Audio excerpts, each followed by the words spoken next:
Welcome to the No Labels Podcast, where my goal is to push you out of your comfort zone to achieve greatness, to pursue that thing that's in you, your God-given dream, gift, whatever it may be. It's no labels because I'm in a place, not was in a place, but in a place of trying to figure out my own destiny, my own purpose. So here I am as I interview others to pull from their journey, to pull from their purpose, to pull from their grind. I want you to get it live and direct. I haven't made it, folks. I'm trying to figure it out. So why not take you on my journey? And we do this thing together. No labels, where we talk music, hip hop, politicians, everything. We're touching everything. And I want to give you my perspective as a believer. Anyone can come to the table. Let's talk about it. No labels. Yo, what's going on, man? Look, this is No Labels Podcast, and I am your host, Willie G, and this is my co-host, Miss Audrey, and new to the squad, my other co-host. I'm gonna let him introduce himself. Okay.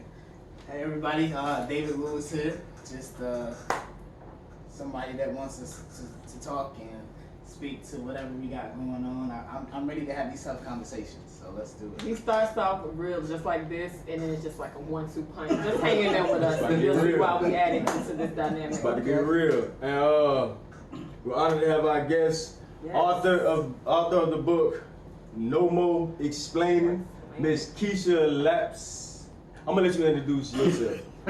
And I don't want to murder that. Miss Keisha Lapsley and her husband Doug Lapsley. Did I say your last name right? You got it right. You got it right. Yeah. You got it right. Welcome to the podcast. Thank you. And so, yeah, I mean the cover pretty much. The title. We just gonna jump right into it because no more explaining. Like literally, it is what it is. So, just to jump us off, Miss Keisha, like, where did this book come from?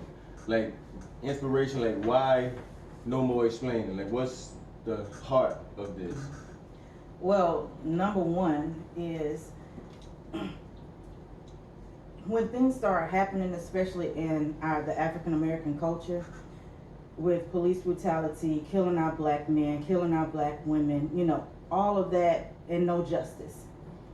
But what really took me over the edge this time was because the people who I thought that are Caucasian, the people who I thought were friends, I started to see like their social media posts. I started to see the type of things that they were saying, the type of things that they were allowing from other people in their comment section and not checking it. They weren't checking it. They were actually approving it, in response. And so I was like, oh, snap. This how you feel. This how you see me. And there was one young lady who I was like, she pretty much said, she compared us to having the mindset of Islamic terrorists. And now that's gonna need some explaining. Us as an African black folks. I need you to show your work on that. Yes. So she was. Yeah, go ahead. I'm gonna just let you break that down. So I was like, and I'm not that one. Like if you post something on your page, I'm not gonna go and battle for you tit for tat. Like I don't sit there and debate and do that, but I watch. I don't have to engage with you to know what you mean, what you say, and what you think. I don't have to engage with you. Your words told me what that was. And so when I saw that, because she was having another conversation with another lady who was like, she was called racist because of whatever, and she was like, yeah, you just can't win with these people. And I was like, oh, okay, these people. And that was somebody you knew. Yeah, somebody knew, worked with, and I was like, okay, not a problem, got it. And I said, I was so angry because there was even some other people that I was really close to see what they were saying and what they were posting. I was like, wow, that's how you see me.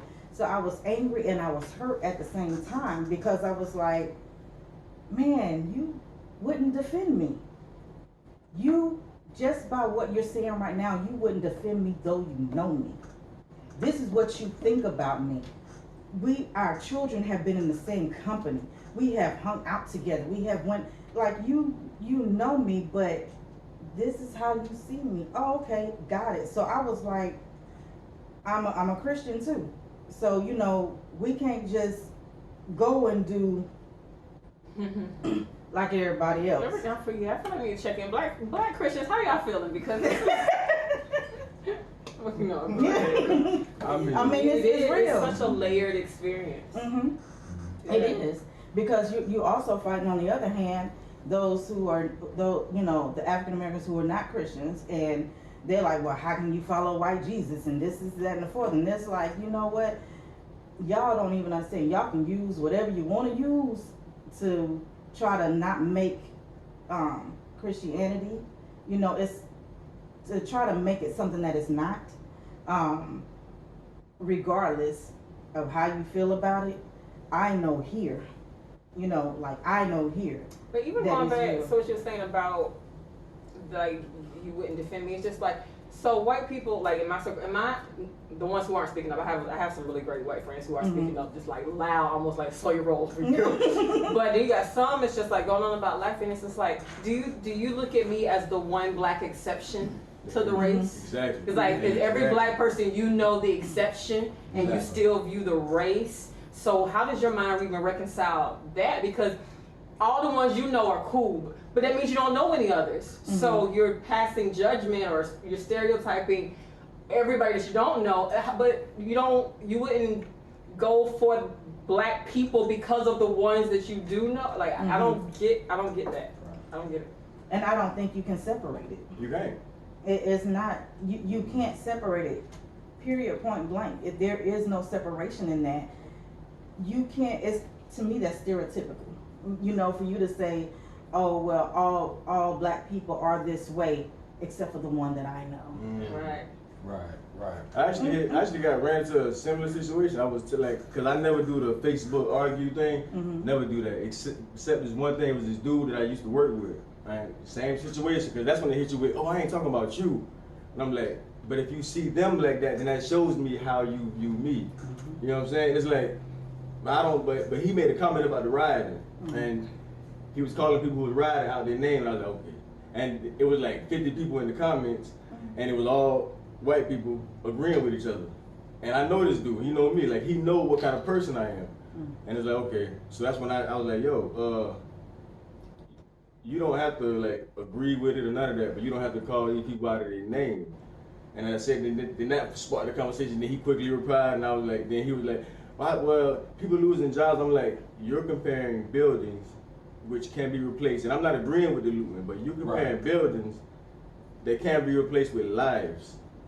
And that's what you're doing, right? You're putting these buildings above the lives of these people, which they always do. They put animals above our lives, walls above our lives. It's If like, George bro, Floyd had been a dog, we wouldn't have to petition for laws to be changed. We wouldn't have had to ask for those officers' jobs.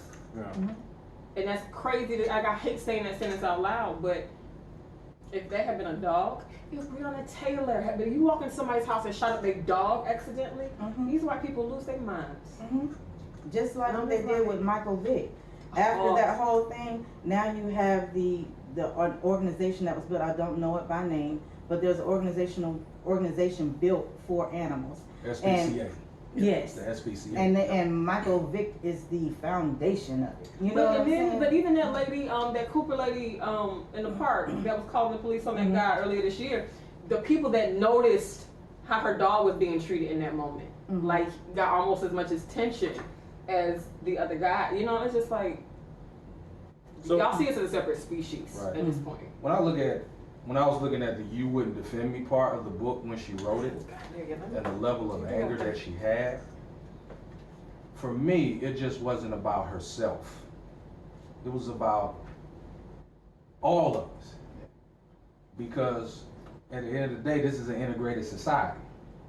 So you mean to tell me you're cool with a black person or a black family, even to play with their children, but won't defend the narrative in which they try to perpetuate we supposed to be like? Really?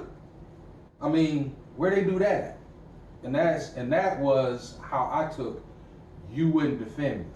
So you good up into a certain point. And then I got to separate from it.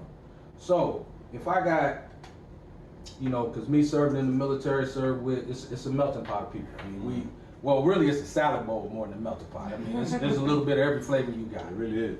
Now, with that being said, you see what's going on with No More Explaining. You see the injustice. You see the inhumanity. We're not even being looked at as human beings. That is the problem. That's the difference between civil rights and human rights. We're going for civil rights, but they're not even addressing us as humans. So how can you give civil rights to something that you don't even deem human? You get what I'm saying? Yeah. And so you wouldn't defend me? So that's how I took that particular chapter in the book. Because now, like we were saying before, now your belief system is actually being pressure tested. Okay, you good with black people? All right, not a problem. So you mean to tell me you good with me, but what's going on with my people is not wrong? So why don't you tell your counterparts what it is? Since they don't want to listen to us, now you can't challenge or pressure test your own peers' ideology or what they think about our community? Yeah, that's You get what I'm saying? and you said, just to hit a little, that's actually come from a chapter, what's the name of that chapter? You wouldn't defend me. You wouldn't defend me. Everything you're talking about in there, like I said, it's a dope book, but you saying that is like a human, that's what it is, like that's what, and it's like, they won't defend you is because of this fact, and they love their comfort above your lives. And it's like, what's her name proved that? I don't know, the old white lady, Jane Elliott. Jane But then Elliott. it's just like, we know, like, it's all about what you have to lose. For us, it's everything. We could lose our whole life. It's been proven. They could lose their job and their comfort. And so it's just like, so it's one of those, if they could lose their life on one side, maybe they would have more urgency behind the defense or the fight if they do feel. But it's just like, I want to support you, but I also want to keep my job. It's just like, I can't afford, like, we can't afford to, I could lose my life. The worst you could lose is your job. The worst you could lose is a couple of friends who really are they your friends, really. But we could lose our lives, so it's not even a hard decision. Do we stand with this? Right. Yeah, I hate looting too, but it's just like, it's still a symptom. Mm-hmm. Yeah, It's a symptom. Yeah, I was like, I told him, I don't agree, but I understand. You know what I'm saying? But Yeah, yes. it was like, That. man, listen, boy, with this book we can go all day. But I'm gonna go ahead and jump. Like, so what do you hope to achieve from like, what's your, you know what I'm saying, was just writing it, that was the end game? If so, I mean, that's a powerful point. I was just saying, what do you hope to achieve with this book? Like, Well, what I hope to achieve, one, because when I was so angry about everything going on, I said, okay, God, I was like, I need to do something with this. I don't know, I got to do something with all these emotions, because I'm so angry, I can't sleep. I'm so hurt that I can't stop crying. I'm like, I need to do something. And he told me, he said, do what you do best, write. So that's why it's not just a whole written book in one format. It has poetry in there, it has information in there, it has a letter in there. it's beautiful. So because I couldn't just pour it out in one way.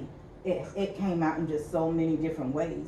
So my end game was to be like, I gotta do something about this, and God gave me the title, No More Explaining. Because we have explained for so many years, decades, we have explained why our lives matter. And we're not going to talk about an organization or anything like that. The premise is Black Lives Matter. Right. At the end of the Not the organization. Take that sentence for what it means. Right, exactly. A life. A life, Okay. and that's what it is. It was so And angry. who- Oh, no, go ahead. See, look. See, y'all already know And what actually, to refer to Yeah, Charlemagne man. the God. You see what I'm saying? Well, he mentioned something. It's just like, I don't always agree with what he said, but I have a huge respect for Charlemagne the God. You But he was okay. like, but he it's mentioned good. something, and I was just like, that's interesting. And then I had a moment at work. I was like, where is that? He brought up how he was like, we need slavery or civil rights era simulator. Throw these people in there for 10 minutes. Like, we need a simulator because you don't get it. And I had a moment at work, because I work in a predominantly white environment, and what I hate is just because it's just a perfect storm. It's a layered experience, this whole 2020 thing. So it's the pandemic, plus the mask, plus the protests, plus the killings, all these different things, plus the election. It's a lot. And then so people will take whatever their thing is, and then they'll push their agenda behind it. So at work, I work in retail, and so masks are a requirement in all of Tanger. And even if it wasn't in my company, this guy comes in, him and his wife. First of all, I'll sell nothing for men. Maybe gifts, maybe a wine or a cigar glass every once in a while for Father's Day and Christmas. But we're a women's store. So it's interesting because been getting a lot of pushback, and most of the pushback I get from the mask has been lately in the past literally 2 weeks has been from white men. Like, first of all, you don't even have to be in here. You know, but this guy came in with his wife and they didn't have masks on. This was literally last Saturday. And I was like, hey, do you guys have face coverings you can wear while you're shopping in the boutique? And the wife just paid me no attention, just kept shopping around. And he's like, no. I said, well, there are requirements to shop with us. He was like, who says? I said, well, Tanger has said it. There's a note on every door. It's easy to miss. I said, in our corporate office. He's like, oh, your corporate office. He was like, I remember they tried something like that. Tried to do something like that to your people back in the 70s. He said that? First of all, you look like you might be 10 years older than me, but black don't crack, so who knows? But I was just like, and then like to the point, loud enough where like half the boutique turned and looked. He would have been popped, like, before I even realized I popped him, like, it was over with. That's disrespectful. It is so far, and what was interesting, because my staff is 5 people. I'm the manager, I'm black, one of my girls is mixed, she wasn't there at the time, the rest of my girls are white, or one is Hispanic but looks white. And so I'm like, I called my boss who's white, and she's extremely supportive. She'd be right out there, you know, protesting with us. But I was like, I said, fortunately, I rarely have moments like this, but this was a moment that was just because you're black. Because that sentence wouldn't have made sense to say to my assistant, because she ain't black. So that whole your people in the 70s would not have, he would have had to come some other reason why he didn't want to wear a mask. Your people in the 70s. Yeah, it's just like, that's my point. I'm gonna be real, it's like, honestly, I really people. And so then when Trevor Noah said it, because like, I deal with like a ton, like I can go like hours, a whole day and not see another black person, like especially on the weekdays, and it's all these white women, you know, because they're white, they have to say explicitly what side of this thing they're on, because I can't look at them and tell. Like I can look like, okay, you got skin like me, so at least you might be off, but at least you get it on some level. But white people, and then like Trevor Noah said it, he's like, y'all act like the KKK didn't have wives. Because when I told my assistant, who's Nick, she came in, she was like, oh, I would have lost my job. I said, not fooling me, say what you want and I'll defend you. You know, but she was like, oh my God, like what did his wife say? I would have been so embarrassed. I was like, not if you agree with him. I was like, we don't know. Her agenda is to shop. He ain't shopping for nothing in here. He just in here because she ain't here.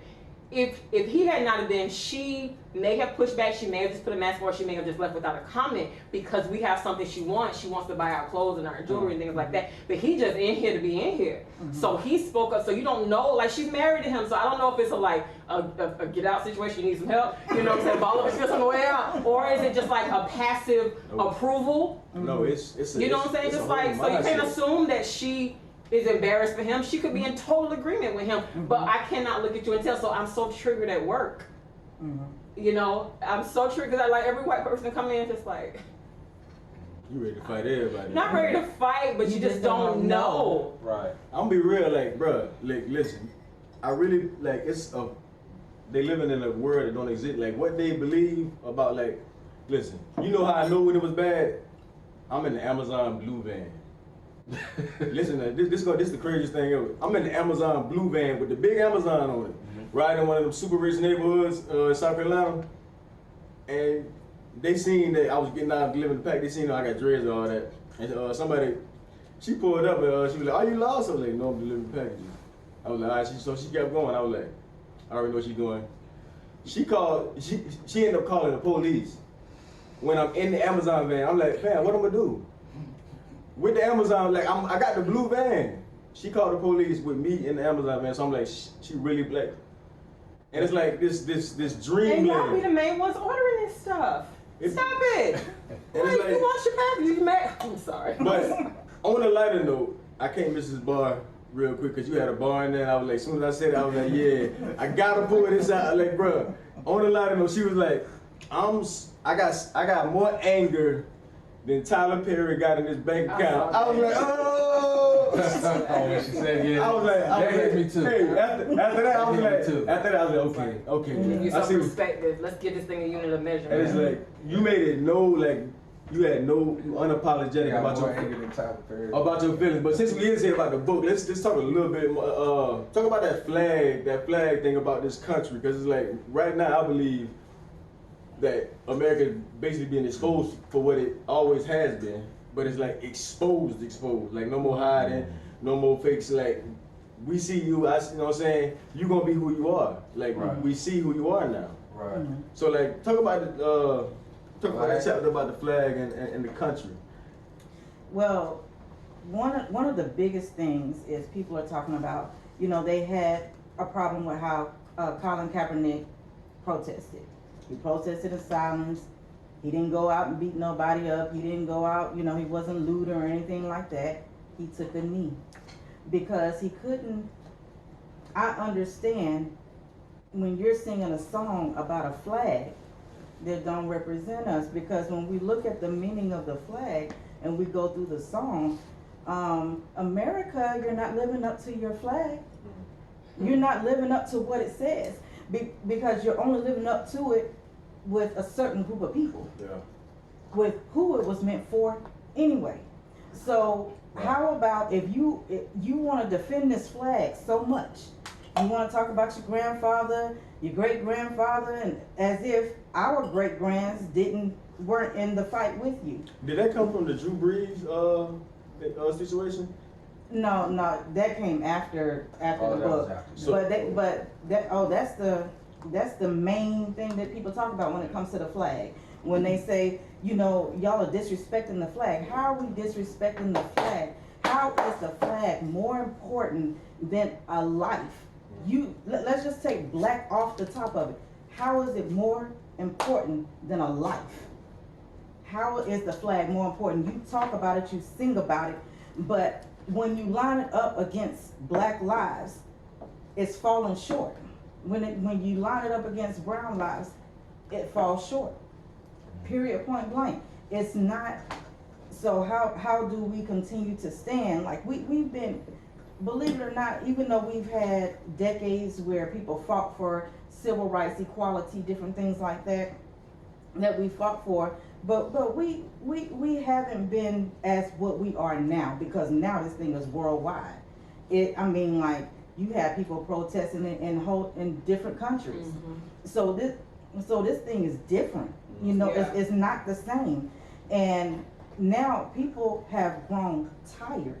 Yeah. They are going, don't talk to me about a flag when the words of your song for that flag don't line up for my life and for my people's lives. When I was in, even they said, I don't know what they do in schools anymore. I'm so far removed from. But I remember they used to make us say the Pledge of Allegiance growing up in school, Mm-hmm. and I remember one of my best friends, all through high school. You know, some people, it's people that like personalities and opinions started to come out. So maybe people didn't say it or whatever. Mm. But he would always say it all the way through. He was like, liberty and justice for white people. And he would say that every single time. And at that point in high school, I hadn't had a whole lot of racist experience, but this is a dark-skinned male friend of mine. And I didn't know what all he experienced, but he consistently, from middle school through high school, he would say the pledge and he would always end it, liberty and justice for white people. And I was just like, that's how you feel? I get it now in a way that he got it much earlier. Right. You know what I'm saying? I guess even this year I called my mom, I was just like, I'm sure that you never thought that this would come back around like this, but you really shielded us from a lot, didn't you? She was like, yeah. That's a good word, shield. I was like, because I think for when you were growing up, because my parents, not my grandparents, my parents went to segregated schools. Not my parents. You know, my mother's high school senior year was an atrocity because that was the first year they forced integration. Like, I'm actually trying to partner with some of the class members to kind of help them write a memoir that some people like, nope, I don't want to talk about it at all. Some people like, yes, let me. I'm like, so we're trying to compile stories, but she like I can imagine that you thought that they were maybe ripping the Band-Aid off and getting some of the worst of it, and maybe it'll never be this bad again. And so it's just like, even if there was some truths that I was alive for, it's just like, well, there's no need to show them their children because we're getting out of it. Right. And now to see how the world's exploded again racially, Right. it's just like, this year I was like, Mommy, you shielded us first. She was like, yes. Right. Absolutely. I didn't realize until this year, I would hear different stories, but I didn't realize that my mother, she had a government job, that's what but she integrated her whole department. She alone. I didn't know that till this year. I heard different stories about her experiences there, but I didn't realize that she was the lone black person and a woman. Her last name is German based, so she kind of skated through. You know what I'm saying? It's not like a Jenkins or Williams or something that people might attribute to black people. But I was just like, you could have never imagined that this would come back around like this. She's like, no, I did not. I think Go ahead. because I just want to talk some about, if that's okay. Yeah, Just I just covering wanted to read when y'all something. were talking about the flag thing, because on that particular topic, I think I can speak on this one because I've done 23 years in the military, so I've seen it on both sides. For those who might want to troll your podcast and be like, well, which any of them served? Yeah, I served. And then Charles behind the camera. 23 years in the Well, United States Army, yes. retired in 2016, Yeah. so know what I'm talking about. The flag, the issue is really not that. The issue is ignorance. The flag is the shield for which some people hide their ignorance, if that makes sense. Mm-hmm. What black folk want is for you to live up to the ideals of what you say the flag represents. I think that's the big thing, is the ignorance in it. That's fair. So some people want to hide behind it and use it as a means to exercise their ignorance. You see what I'm saying? Rather than holding it to the ideals of what you said it represented. Right. Because America is nothing more than a republic under constitutional rule. Understand that? You see what I'm saying? But with that being said, and it was even in her book, I'm not going to tell you what chapter it is, you're going to have to buy the book. See? But she says, I'm walking away from you not because of your opinion. I'm walking away from you because of your one-sided ignorance. See, I like what James Baldwin said. Now I got to get some black, if you don't know your black history, you better grab some James Baldwin. Where it teach, man? But he said, if you don't know what's behind you, how can you recognize what's in front of you? And then he also goes on to say that the paradox of education is precisely this, that when one becomes conscious, one begins to examine the society in which they're being educated. Mm-hmm. That's what he said. Oh, So now, if you look at the black woman, Fannie Lou Hamer, the black woman who fought for our right to vote. So for all of these cats who saying that your vote don't matter and the system rigged, so you mean to tell me, since we talking about holding up the black woman, you mean to tell me the very right that the black woman fought for black people to vote, you not gonna exercise that right? But you wanna talk about protecting the black woman? Then protect the struggle. You get what I'm saying? So you can't have it both ways. Protect the struggle that the black woman made. But you wanna talk about protecting the black woman, then protect the right to vote. I know You get what I'm saying? But Fannie Lou Hamer also said this back in 1968, the black woman. She said the flag is drenched in our blood. If you look at all the conflicts from 1775 all the way up to the current conflict, African Americans have been involved in all of those conflicts. So we're not here on no moral credit. Right. Our flag, our blood is drenched in that very same flag that some of you hide behind to exercise your ignorance? Really? So that's how I look at it as a veteran and as a black man first, and as a veteran.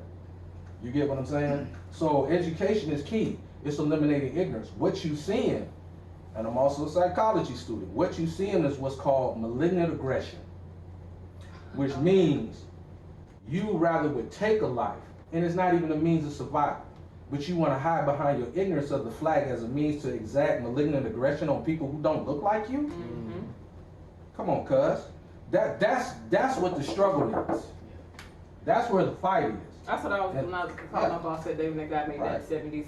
I was like, you know, I went through so many phases in my mind. Like, first of all, I'm offended, but I also like whatever. I know me. Like he doesn't take away anything I know about myself.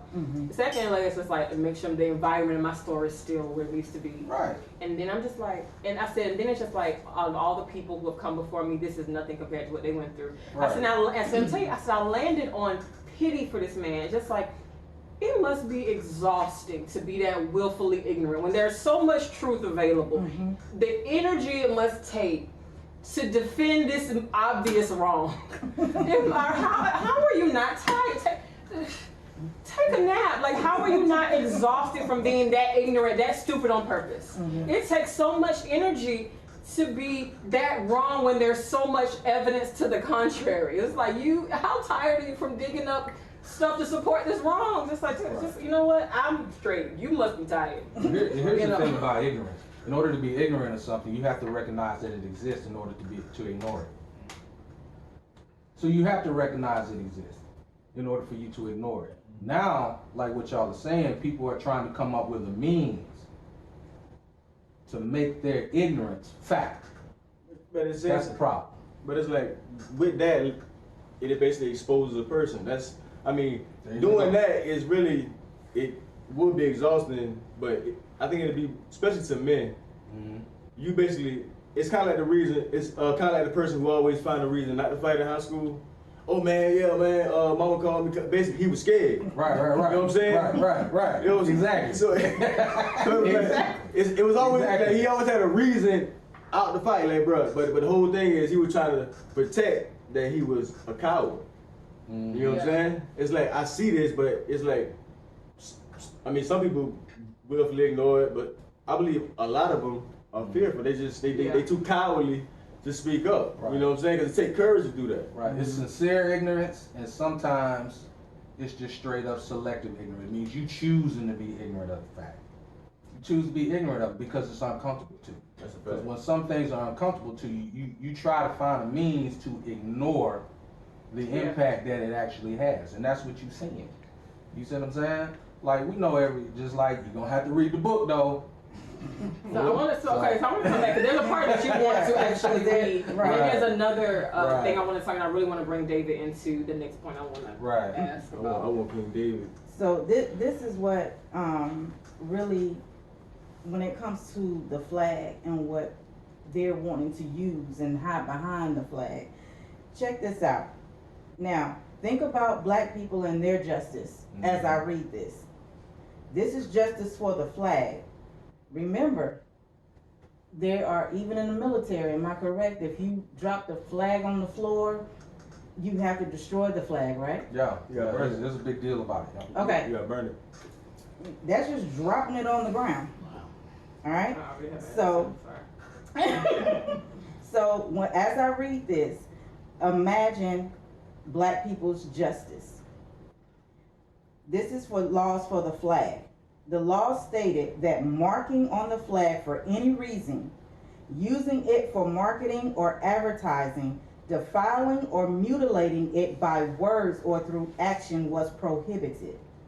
Under the model flag desecration law, the term flag was defined to include any flag, standard, ensign, or color, or any representation of such made of any substance whatsoever, and of any size, that evidently purported to be said flag or a picture or likeness thereof, upon which shall be shown the colors, the stars, and the stripes in any number, or the person seeing the same without deliberation may believe the same to represent the flag of the U.S. However, in 1968, it was made illegal by federal law to knowingly cast and contempt upon any flag of the United States by publicly mutilating, defacing, defiling, burning, or trampling on it. So you do fed time just by marking on the flag. And that's BS. Just because I work in retail, you go to any country music concert, you're gonna see flags all across these little white girls' butts. It's just, I know because I sell it. I've sold it in other stores before. So that is crazy. But you could shoot an unarmed black woman 6 times in her home while she sleep, and nobody's held accountable. But them walls got justice. What color? But The material that makes the wall got more justice than the wall Drywall. itself. Wow. Man. So that, you know. So here's the part that gets I'm gonna pivot just a tiny bit, and I want to pull David into this conversation. But we talked about it a little bit. It's just like, you know what? I'm black, and I'm a believer. You know, and then you got being black is not a monolith. We are not all the same, but there are certain people who see us all the same. So the struggle on some level is that, but then the individualism, and then the faith comes in, because you got some people, you know, just not even saying what side of this I'm on, just putting it all out there. You know, it's just like, so it's just like, hey, okay, I'm a veteran, but I'm a man first. I get that. Just like I'm this, like people, I'm a preacher, but I'm a man first. I'm a woman first. I get all of that. You know, from a spiritual aspect, there's some aspects just like, yes, I am a black woman before anything, but then it's just like I'm also a believer, and then like that part of me, like my spirit part, lives in this eternal space, and God gave me this container for it to live in. You know what I'm saying? So it's just like spiritual understanding from that perspective needs to trump and override the package. You know what I'm saying? But the package is what is the first barrier that people are going to come in contact with. And then you got the people just like, yes, I feel your struggle, because they're going to treat us the same way when we walk in this building, because we both black. But then if I'm a believer and you're not, then we're going to may have a very different approach to how we handle it. So how do we reconcile being black in this climate and believers? Woo! Nah, man. You first run up on this one. You first up, man. Hey, we want to He's the new guy, right? Hey, New guy. Hey, Let's hear from come you. on with that one too. go ahead, bust him across Post the the head question with one more time, though. Oh, it was so much question. I that can't do was it something. again. Cause that's how it was prolific. Hold on, How bring do it. you reconcile being both Black. in this climate, especially being both Black black and a believer? Man, so again, I stated earlier I like to have a tough conversation. I was That's trying right. to run from that one because y'all are talking so well today. I'm just chilling, I'm just absorbing it all. But I feel like You're at home, you at the table. Yeah. we have to have that conversation actually, and I talked to a couple of friends about it. During this pandemic, a lot of people's faith has been challenged because what they're seeing is a whitewashed religion, a westernized religion that people use to oppress us as a people. Yeah. Gosh, this is such a tough one to get into, but I feel like we got your back. we have to understand and know God for ourselves and who He is to us. There's so much scripture that speaks of our people, and there's so much hidden scripture or hidden even interpretation that speaks to us who we are as a people, how Any God sees us. marginalized group. Right. Yeah. Well, I'm gonna pivot too, like Audrey did. I'm gonna pivot because that's such a layer. That's such a layer question. That's such Now a you layered understand. Now you see what I'm saying? That's a See layer. that. I need time to prepare. That was intentional, dude. I'm letting you know. You don't want to believe that was intentional, but that was an intentional pick. That was a little pick. I do want to ask you about the scripture you put in here, Joshua 1:14-15. That's one I really want to touch on and where that came from, and I love how you put that interpretation in there and just really speak on that. Okay. That works. Yeah, open it up. Because I'm like I said, all right, I Joshua. got all the You versions. threw the I got all the curveball. Yeah, now I got to look it up. Hold on, real quick, before we go, like what you mean about how do you reconcile? Now, come on, now, you know what I'm saying? I'm smart, but I need no content. Thank you. I think the question, I don't know, I'm just hopping in to be hopping in. I think the question, she was like, how do you establish that balance? Right. Like in reconciling, you trying to put things Back together. in balance. Trying to find an agreement. Right. You know, That's of what it all. is. Yeah. Right. Just And I a think cohesion. right, and I think that's where the Bible says that wisdom is the principal thing. And that, then the other scripture says that if any man lack wisdom, let him what? You know, answer To to God, God. who gets all men So- liberally. So with that, I would say Gotta the want it, gotta balance, ask for it. the balance is knowing where your knowledge come from. That is so That's powerful. the biblical knowledge. And then, since you know where you come from and who you are in this earth suit, I think it's incumbent to also know who you are as a culture in the suit that God put you in. Yes. So There I you think go. that is where you reconcile being a black man or a black woman and having the faith. And I'm gonna say this too, just to expand, not to contradict, but just like, and not just knowing, because black people, some black people are really good for this, but not knowing the Bible just as literature, but know it as like through the relationship you have with Right. the I Spirit, think that's a the good point. Spirit inspiration. Because you got people that will study this just like they will a textbook, Right. and I respect that study. But Right. then if you only see this as literature and do not get the Spirit inspiration behind the words, I think that's a good then point. you're gonna be really combative a lot of times when you start talking about biblical things. Right. Yeah, because That's a good point. but at the same time, like on this faith, and it's like there's no way possible. Like it's testing everything. Like I said, including Right. faith, because And that's what you're and it's like even in faith in church, you know what I'm saying? Like we have white people that's in the body, you know what I'm saying? Right. And when they refuse to speak on it, it's like, bro, like I get you, I'm saying I get you white, I get I'm black, but now we're the body. So this part of the body needs you, and you're not gonna say nothing. And it's like at the same time, like they have to really come face to face with, okay, do I believe, or is my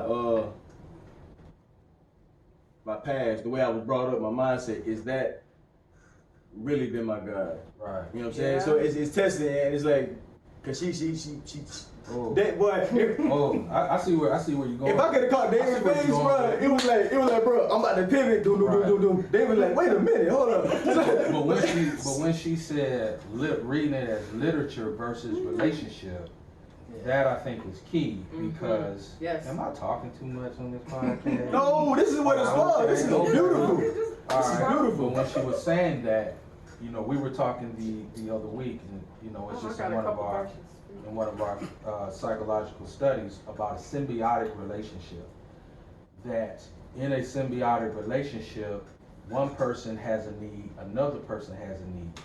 So if I have a particular need that she can feel, and she got a particular need I can feel, our relationship is really not a relationship. It's symbiotic because we feeling each other's need until he or she can't feel it. But that's even too, if So- you go back to the body analogy, if you get a cut on your arm, healthy parts of your body are going to rush to cover that Right. cut. It's called a scab. Right. You know what I'm Right. saying? So it's just like the black race part of the body is being cut repeatedly. Where are the healthy parts to come and cover us if we're one body Right. in this faith? Because I think we look at God as a symbiotic one rather than a relationship one. I think we just going to Him for need rather than to be infused with Him, and I think that's the problem. Because if you in a relationship, think about it. When you in any particular type of relationship and your needs are thriving off of each other, what happens when one can't feel the need? You're gonna look somewhere else. Go get side. So I think in this particular season or this year, we also seeing, like you say, in the body of Christ, is your relationship symbiotic or are you really infused with Him? And you know what? Because you can't go to church now. Right. And that's You see what I'm saying? So is the need that bad where you got to go to where you won't serve Him if you're not in the house? You get what I'm saying? But yet you have all day at home you got all the time in the world now to be with Him. So where's your need really? You get what I mean? So yeah, that's how I put it. I mean, that's. Man, I lost what I was about to say. So many people in that space too are learning that they have formed relationship with a lot of representations of God Right. and not God Himself. Yeah, it's like now I remember it was like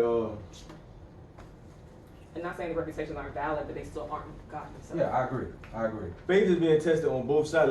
Like you say, how do we regulate? How do we balance? It is a hard because the same way it's being tested for our Caucasian brothers. Like, okay, you see it, you know what I'm saying? So are you gonna show justice? You know what I'm saying? Are you gonna stand up? Are you not gonna be cowardly? Because God don't like the cowardly. You're not gonna speak up for what He says is right. I mean, come on. Then at the same time, for us, okay, you say you believe me. Well, let me see you forgive. Right. Let me see you Yeah, forgive. it's Yeah. pressure testing. Yeah, like it's you like said. It's you pressure testing. say you believe me. Now let me see you forgive. Ooh. Yeah. It's pressure testing. It's pressure testing. And that's rough. You know what I'm saying? It's Yeah. like, bro, you gotta be honest. You know what I'm saying? The only way to heal is like, I just put in the song. I had to reveal to get healed. Like, if you feel away, then reveal that. You know what I'm saying? That's like, don't You have package to it. if you really want help. You have to. Yeah. Right. So it's like That's it's challenging. heavy. But What you was? Oh, go ahead. I ain't trying to cut you off. something? You had something? Oh, I'm sorry. he was- I just want to say that David skated that question. Yeah. Oh no, we doubling back. We never going back to it. We gave him something to chew on. Now he's back. We threw it back quick, Now too he's late. back. Now he's back. He got it. Back you can let it marinate some more, man. All I'm saying is, I tried to tell him. He think it was just by setting. You know what I'm saying? By oh yeah, no, that was intentional. That was a drawn up plan. He It just came off the cuff. Now she already know. Hit him with the left. Well, he was asking me about Joshua 1:14 through 15. And that says, your wives, your children, and your livestock may stay in the land that Moses gave you east of the Jordan. But all of your fighting men ready for battle, just cross over ahead of your fellow Israelites. You are here to help them until the Lord gives them rest, as he has done for you, and until they have taken possession of the land the Lord your God is giving them.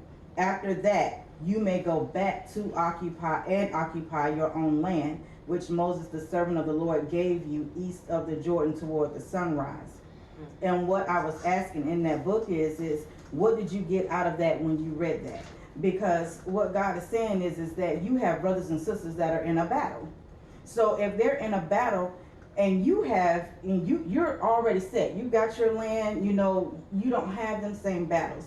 Go and fight with your brothers and your sisters so that they may receive their portion. Mm-hmm. So when we say this ain't our fight, you know, y'all are wrong or this, that, and we are in a fight. Yeah. We African Americans, black, however you want to say it, we black. are right. We are in a fight. Black and capitalized the B. We are in a fight, and we are in a fight for our lives. We are in a fight for equality, human rights, civil rights. We are in a fight for financial rights. Mm-hmm. We are in the fight for just the right to live. Yeah, rights. We are in a serious fight. So when you say in certain words you wouldn't defend me, you know, you're saying that you don't care about our lives. You don't care about the problems and the struggles that we have. Because a lot, let's get this out here, because a lot of the battle that is coming from are white Christians. Yeah. Ooh. So how do you look at that? How do you read that scripture and not break it down and say, you know what? My brother and sister are in war. Mm-hmm. They're in a battle. They're dying. You know, they're dying. But instead what and you then do just take is out that word deflect. peace and put in privilege and you got it. Yes. Yes. And And you sit here and you know that we're in a fight, but you deflect. Mm-hmm. And then y'all say, oh, well, so you don't have to address what's going on. You can continue to feel comfortable about where you're at. You deflect and say, oh, well, what about, do black lives not matter when y'all killing each other? Do black lives, it's a real thing. And I don't know, go ahead. No. Flow. I like what Viola Davis said. She says, the color of my skin is a protest. Mm-hmm. I like when she said that. Because just like how we were talking about earlier, where people can use the flag as a shield to hide their ignorance, what makes you think people are not doing that with the Bible? Oh, absolutely. So, I said that. how many more? I said that earlier. So, no more explaining. How many more conversations needs to be had that you already know the answer to? So you know the answer to it, but it's like what you said. You afraid of doing it. Even the church. I'm gonna put it out there with you. Even the church is afraid to do. There's still some deep-seated ideologies in that. It's just like, okay, even with the scriptures, like you got white people, they're still, and I feel like until you get maybe some therapy and some just layer pulling back, you won't get to it, but there's still a deep ingrained ideology that well, we have this because we worked so hard to get it. And so it's not even really saying that I can, it's like if you know God did something for you, you quickly be like, yep, God, if he did it for me, he can do it for you. And you really just share what Right. God did for Exactly. you. But there's a part of you that thinks you did this for you. Mm-hmm. You know what I'm saying? And just like, and because we can't seem to do it, then we must be lesser than. If we were able to just work hard and pull ourselves up and do all this stuff, all the whole bootstrap conversation, if we were able to do this, why can't you? If it was really God, like you meet some white people that's been really like, no, God did this. I don't usually have no problem with them because they're like, no, I can't take no credit for the goodness. But a lot of white people, especially in America, and this American arrogance, a lot of white people think that they are so good. Not that God is so good. They still like, yes, God, they thank God and all this different stuff. But when it comes down to it, there's still some belief in there that I did something so right, so this doesn't happen to me. And if somebody else just did the same thing I did, they could, It's superiority. Yeah, but they don't. But because they also believe God, they don't have to acknowledge that they think that some of that goodness comes from them innately. And like none of us are innately good, for all have sinned. All means all. And some of it is it's also what's called, when you get an opportunity to look it up, social dominance orientation. Social dominance orientation. Social dominance orientation. And the thing about social dominance orientation is there's a hierarchy or a group of people who believe that they're dominant over others.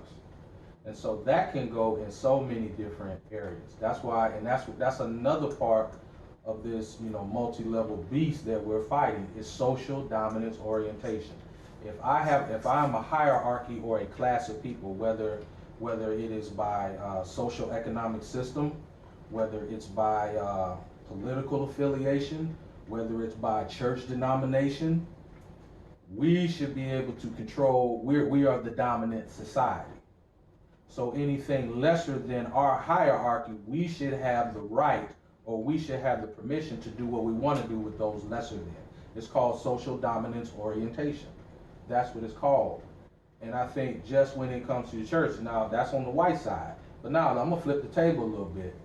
You got some black ministries that do this foolishness too. Mm-hmm. So what it tells me is that the church has to reconcile their part in this whole issue too.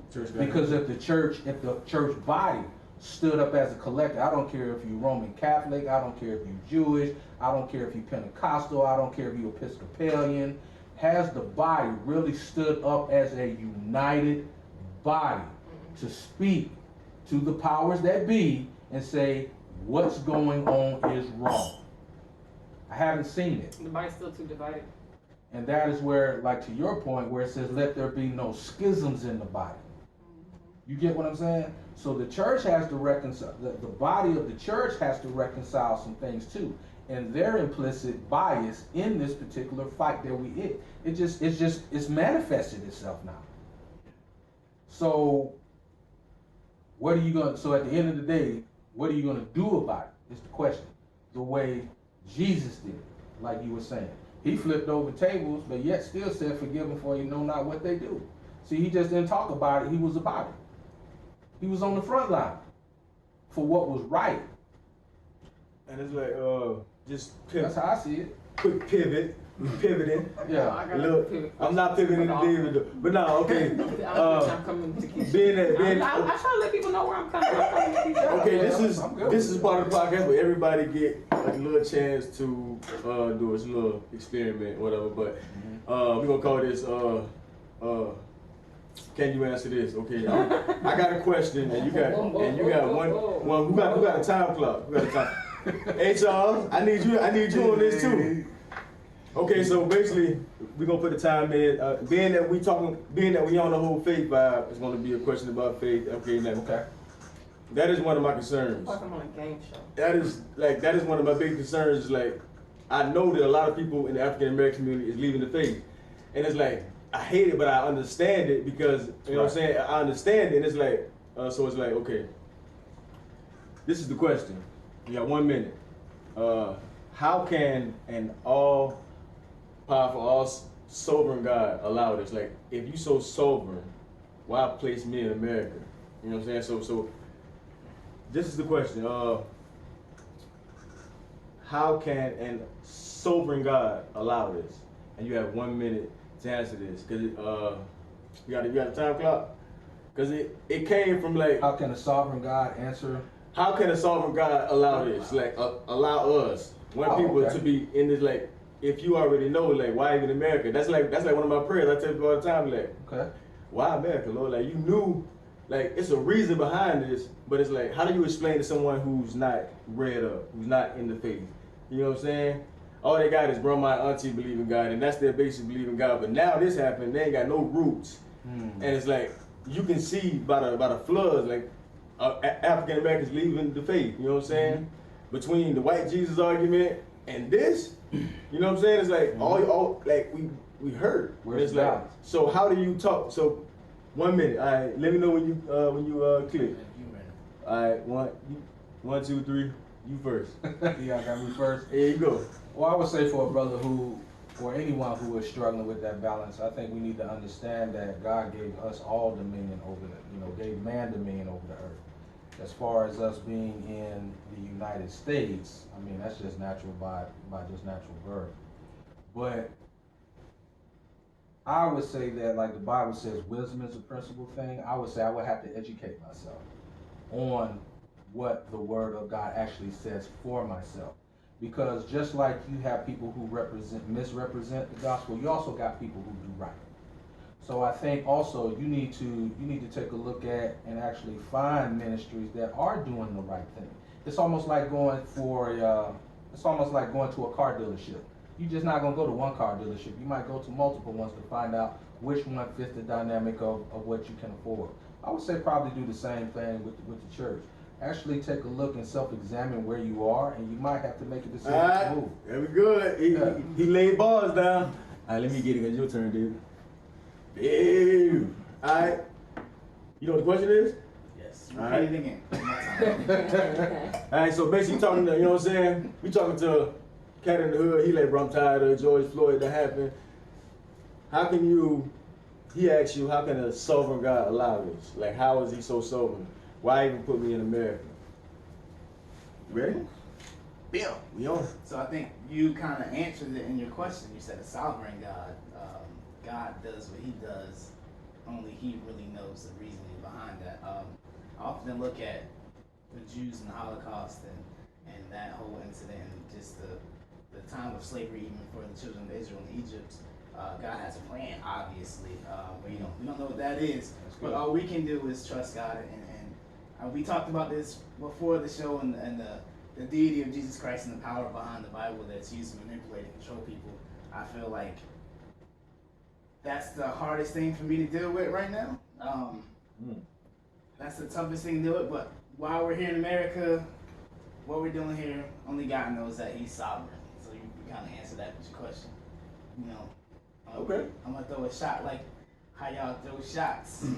It don't be y'all, but I bet. So I finished that before the. He's good. We gonna answer this. No. I know. Hey, Charles, come on. Hey, come on, Charles. Oh. You on the podcast today? Okay. I love it when we get from Got Charles. a cameraman. Okay. All right, Charles, you got 1 minute.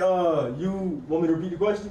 Please repeat the question. All right, so the question is, okay, so you're talking to a young unbeliever, male, female, and they just tired of it, and they ask you, how can an all-knowing, sovereign God allow this? And you have 1 minute to give your 2 cents. Okay. Give your 2 cents. You ready? I'm ready. Yeah, we on. So how can God allow this? My response to that would be the same question back at them, right? The same way the same sovereign God can allow an African nanny working in the Arab community in the Middle East to be dropped off a balcony by the people that she's working for, right? The same God is sovereign. I may not understand it, like he said. I may not understand it, but there's a lot of things that I do know that are going on around the world that may not necessarily be as worse as what's going on where I'm at, right? And I'm not sure if y'all saw that. I'm just putting it out there as a nugget. I saw that live on camera, and I was bewildered. Wow. Like, what? I can't even complain. Wow. Okay. right? Okay, that was, woo, okay. Wow. All right. That was deep. That was deep. I'm doing it. Oh. All right, so, bam, do. We're gonna say the author for last. You want me to repeat the question? A little quick pivot. Yeah, repeat the question. How You can just say a the fourth time. Go ahead. how can a sober Okay, so see, so you know the question. You good? I need it. Give it to me. How can a sovereign God, all-knowing sovereign God, allow this? Okay. Speak to a young African American. So, You ready? yeah. Yeah. Boom. So to yeah. David's point, I'm taking somebody a second. Because he is sovereign, you have to defer to that. Like, if you come to God first, believe that He is, and He is what He says He is. So, and Psalm says that God does as He pleases. Not saying that He has pleasure in the destruction or the defamation or dehumanization of anybody. He loves us all, but I'm inclined, if I had to give advice out of my personal experiences, you got to see God for purpose. Just like, you know what, I don't understand, the world is burning around me. I'm here, God, what do you want me to do? Because this same sovereign God also allowed His own Son to be horrifically crucified to save us. He allowed that for a purpose to save me. So if He's allowing this, Lord, at least give me some insight into my purpose in this time, because it's not for nothing. You're too wise and too deliberate and intentional for that. So instead of me trying to figure out the world, tell me my purpose in this world that you allowed me to be in this time, in this body. She got it. I get it. Oh, She got it. Please don't tell her that. She got it. She got it. She got it. She got it. She got it. No, She got it.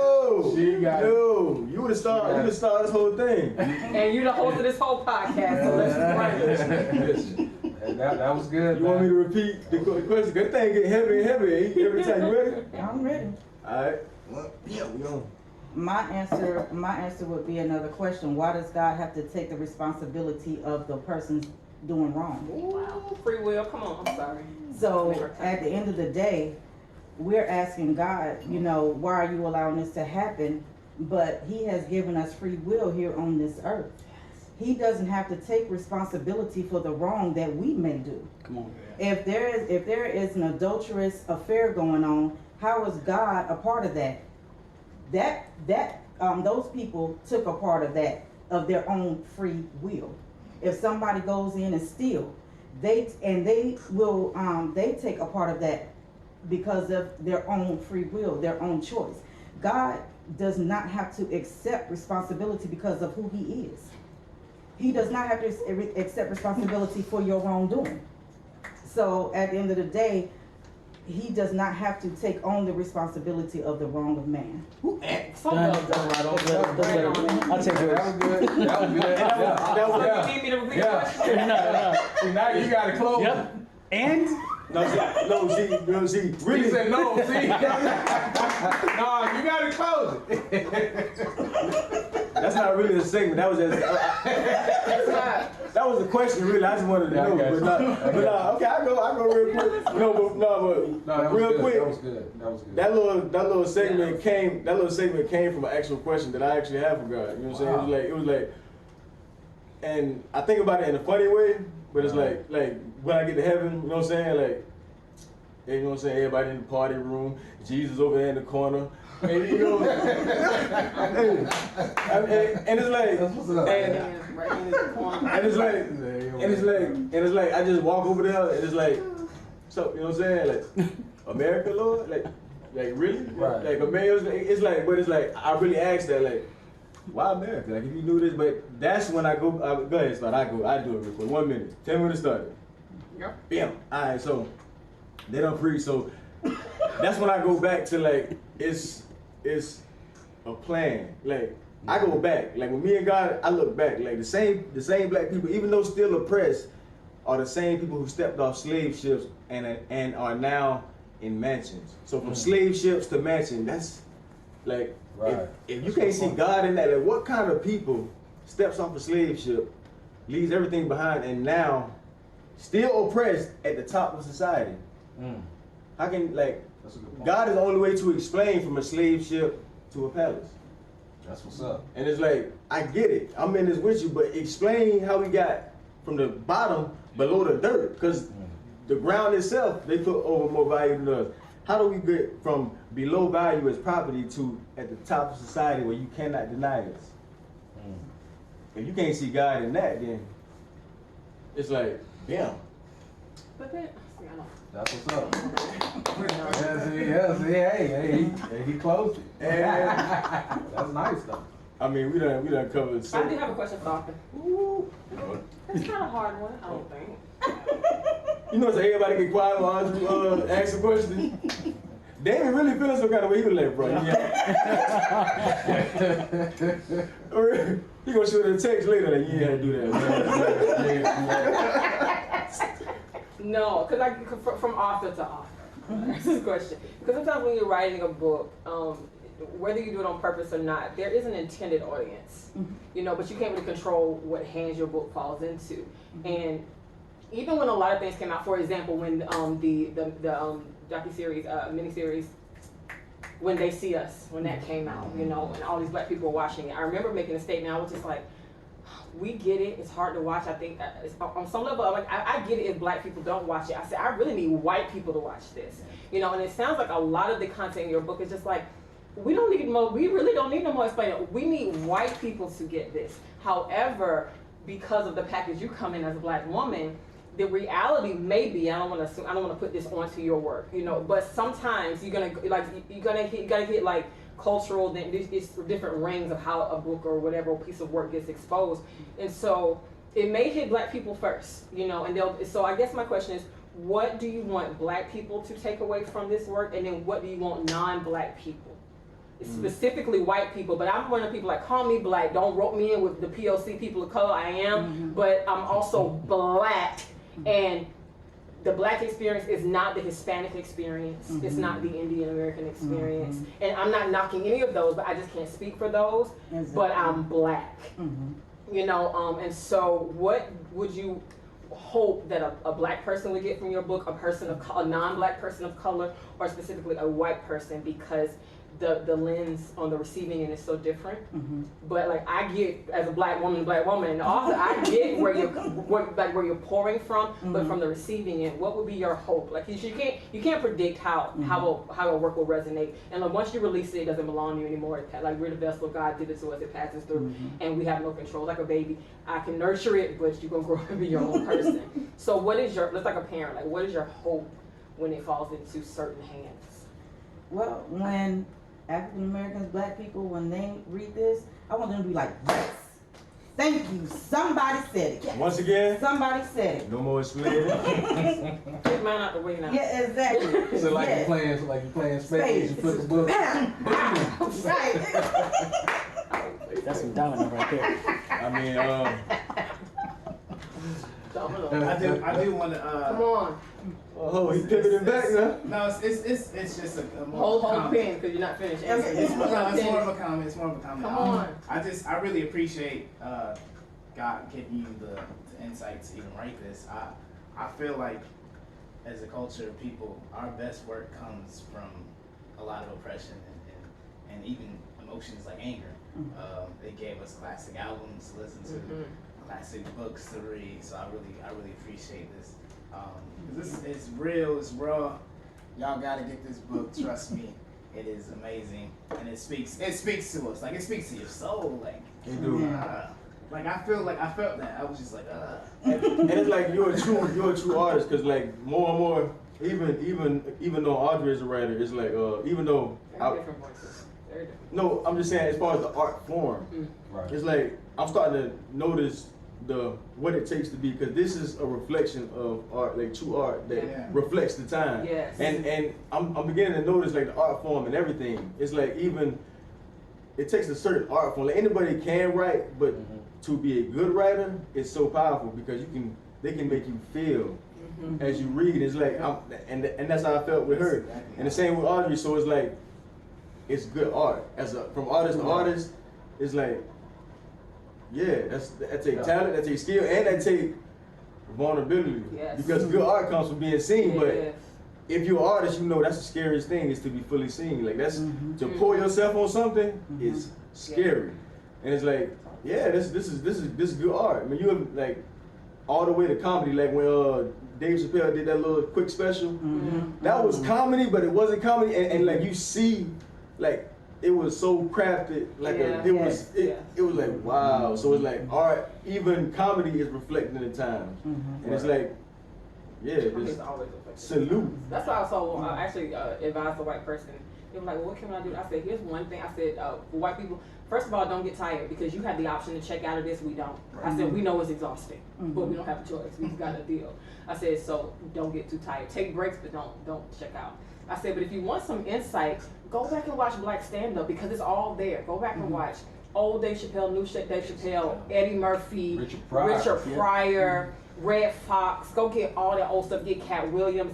Get that stuff. They talk about experiences with drugs, with policing, with just shopping, and like it's there. It's there. I said if you want a lighthearted, like if you want a little sugar with the medicine, watch comedy because it's born of Black pain. That's You right. can't tell me Paul Mooney though. Oh no, get some Paul Mooney too. Yeah, you gotta get Paul Mooney. Get some Big Gregory while we get in.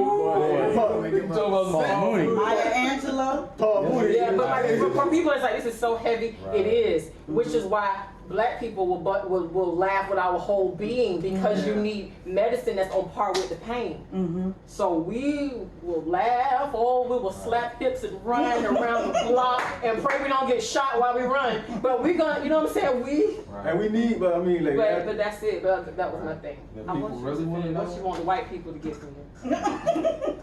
I gotta say thank y'all. I appreciate that. That's what I Yes. want, you know, from our Black kind of, you know, our Black culture is to get that and feel that. Like this is what we've been feeling, and we tired of explaining. This is a drop in a bucket, you know, compared to all the great literature that's out there. This is a drop in the bucket. But for the white counterparts, and this is who it's written for. That's the reason I asked because it's like when you write it for white people, it's something like this. It's almost like I wrote it for y'all, but will y'all even read it? You know what I'm saying? That's my hope because they need it more. Like they need it more than we do. Because what I want them to do is I want them to read this and come to the table. Let's read it and talk about it. But my book is, and I put it in the to the dedication.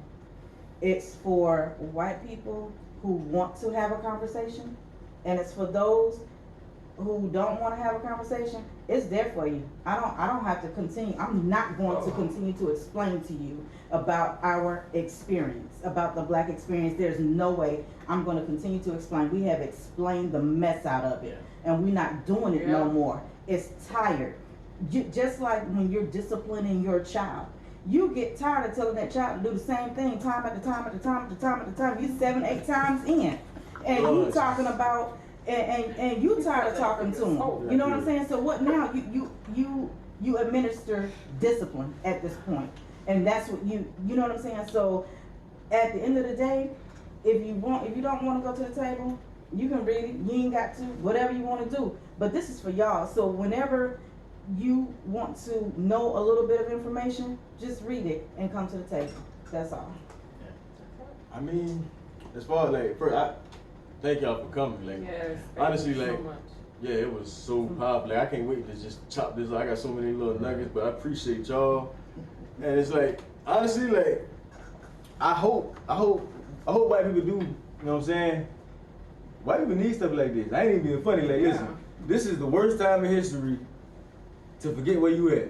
Like, bruh, do not forget where you at and talk crazy. Like, okay, like the incident with Audrey. I mean, Audrey handled it professional. She had a job, and at the same time, he said it to a woman. Now, me working tank, like, would he have said that to me? Right. He said it to the woman by herself, but would he have said that to me? You know what I'm saying? You also seeing cowards too. Right. Yeah. Black and white. So you seeing cowards. They quick to run up on a woman, but they Right. We all know this man code. That's a right. man recognize what man he can run up on and what he can't. And you ain't even gotta have dialogue with it. You already know from his very presence. Yeah, that's You ain't got no. not that one. Okay. Yeah, I can try this one. That, not even gonna do it. And so But now we're seeing it. That's what the whole phrase, you yeah, got the wrong one. and I'm not gonna drag it out, but now you're seeing it with our women. So when she wrote that, and I said, hey, however you put it out there, I got you. Bottom line. Another book, one, get her book first, No Mo Explainin. Yeah, that's right, And baby. then do a follow-up. I want you to do a follow-up with a book called by Angela Davis called Women, Race, and Class. Ooh, that's a heavy book. Women, Race, and Class by Angela Davis. So if you really want to know the true plight of the black woman, historically and everything that goes on with her, grab that book and you let me know if you still feel the same like how you probably feeling now. Because one thing that Angela Davis did say, and I'm done yapping, is until the color of your skin is an issue, you'll never understand. Yeah, that I couldn't even finish the book. It's so heavy, and it made me so angry. I couldn't even finish the book. I was like, you know what? I'm gonna need to take a step back and re-engage. But no more explaining first. Yeah. Then Okay, I do want to say No one more more thing explaining. before No you more got explaining. sick about what he just said, because this is probably one of the heaviest episodes that we've done. And also, to what you just said though, what advice do you give people? Because we are taking a lot, and it's heavy. And for like, shout out to everybody who's very empathic, and you can feel a lot of this stuff. So like, especially when the protests were happening, the day of the protest in Savannah, the big one that we did, I just sit right here and just cry, like because you feel you got to get it out. So what? I guess if we could go around and just kind of share a coping mechanism you do to help stay balanced and not kind of crash under the weight. You know, like was it like just like I'm not doing social media today, or I'm not going to read this book today, or I'm going like what is it? Just one thing that we could just kind of just start like come around. Like what is one thing you do to kind of help to balance the weight? Because we can't not carry, we can't be uninformed, but then also it's just like we can't just eat this all day every day without some lightheartedness. You know, so what do you guys personally do? I think I had to rely on my, the training that I'm getting as a psychology student, self-care. And there's an acronym that I use. It's called REST, read, eat, sleep, and think. And I think you need to be mindful of what you're reading. You need to exercise the body. You need to get proper rest, and you need to think about everything that's going on in a palatable way, to where you're not overwhelmed with fear porn and anxiety porn. And some of that you might have to end up just stepping away from the internet for about 30 days. Stepping away from the TikTok, the Instagram, the Facebook, and actually changing your daily routine, your process, so you can galvanize yourself. So instead of going to a TikTok app, how about you go to, let's say, a calm meditation app where you just like hearing like running water or the sound of the ocean, while you finding a good book that'll take you away from it. It does not mean you being ignorant of what's going on, but self-care is what's going to keep you having that mental balance. That's what I would say, self-care. What do you name me one thing you specifically do? I would watch funny movies, comedy. Like comedy, or I'll play some games on my phone, and that helps me withdraw because I just need to find a place that I can be me. I'm a creative person, so my mind is already all over the place. But I just do something where I can just focus on just one thing. I'm gonna be real. I'm gonna be like, that's a good question, because like this year I had my first anxiety attack within these couple months. My very first anxiety attack. And that's when I was like, yo, and I didn't even know I had anxiety attack. I thought that I was exhausted. You know how you have burnout? Cause I was like, I think I'm burnt out. But in all reality, I had anxiety attack. So it's like, this is what I do. I got like I picked up like the first hour rule. First hour of the day, don't even pick up my phone. And it's like, social media, I don't scroll. Like, whenever you see me on social media, it's like, I got it planned. It's like, okay, whenever you see me on social media, I post what I post, and then I like and share a couple to make it look like I'm on there, and then I log out. I never stay, and I have to run. It's like literally, it's like got to the point now, like ever since I had that anxiety attack, if I don't run in the morning, and like, it throws my whole, like I can't even, like, it's so much. Cause like, I'm a deep thinker, you know what I'm saying? And that's my goodness and my weakness. So I have to not pick up the phone at all. Like first hour of the day, like you know how we get up, first hour of the day, using the bathroom, you might scroll or something like that, whatever. I don't even touch it until like the first 30 minutes to an hour of the day. So that's what I would do, and run. I do like comedy too. Yeah, that's one of my. I like comedy too. Big things is I watch specifically about things that I've seen before, so there's no surprises. So I'll watch Living Single, Golden Girls, like I'm really lighthearted. They might get issues, but if I need that decompression space, I'm very particular because I got somebody always introducing new shows. I'm like, what is it about? Like you're not, because I know I developed anxiety like after my daughter and everything like that. I'm like, spoiler alerts are hard for me. Like you're not gonna spoil it for me. And I'm a writer, so I like the process of building. So I would rather know. So I'm like, what is it about? I'll read the synopsis. It's just you're not gonna mess up these. But I'll watch things I've already seen. I will Candy Crush myself to that. I started doing meditation breathing. Just sit on the floor. I'll get like a guided breathing exercise. I do recognize that I need to do more physical things and physically move my body more. I recognize that, like even this week, because also too because people say, well, just log out of social media for 30 days. Let's be honest, a lot of people, because of the pandemic and what that has done to the economy, especially for Black people, and we're so creative, a lot of us are in an entrepreneurial space and we depend on the internet and social media. You know what I'm saying? So I'm like, you know what? I'm at a place where I can't, for the sake of my business and my clients, I can't not be on social media. So I have to be deliberate about, I'm going to be more of a contributor than a consumer. And I have to make sure that I'm contributing more than I'm consuming. Like be on there as a creative, not more than you are as a consumer. So I have to check that to make sure. If you scroll on days, did you post anything? Did you engage a client? Did you do anything? Because right now, like I guess where I am as an entrepreneur, I can't take 30 days out. Right. You know what I'm saying? And a lot, just to say that, just a lot of people are in that new entrepreneurial space, and the world has been thrust into a virtual space. Some people just can't afford to not be on social media. So then it's just like, make sure that you are creating on social media more than you're consuming.